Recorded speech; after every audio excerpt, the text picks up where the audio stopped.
High রোলারের পিনে আমরা কোন ছিল ফিটিং করতেছি দেখতে পাচ্ছেন। নতুন ছিল দিয়ে আমরা রোলার ফিটিং করব। কোনের ফেসে আমরা খুবই সুন্দরভাবে কিন্তু একটু গ্রিস মাখিয়ে দিলাম। এই যে পিনটা কিন্তু রোলারের ভিতরে খুবই সুন্দরভাবে ঢুকিয়ে দিচ্ছি।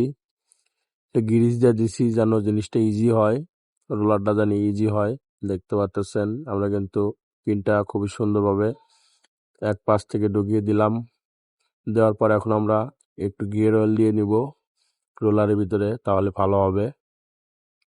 দিয়ে এখন আমরা বাড়ি দিয়ে তারপরে উপরকার চাপা খুবই সুন্দরভাবে কিন্তু বসিয়ে দেব।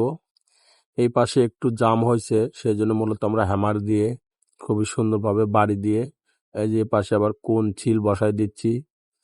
নতুন ছিল, এই চাপাটা এখন আমরা লাগাই দিব। বাড়ি দিয়ে খুবই সুন্দরভাবে ফিটিং করে দিব। দেখতে পাচ্ছেন লক সেন্টার করে বাড়ি দিয়ে খুবই সুন্দরভাবে কিন্তু আমরা ফিটিং করে দিচ্ছি। এই ধরনের ভিডিও পেতে চাইলে অবশ্যই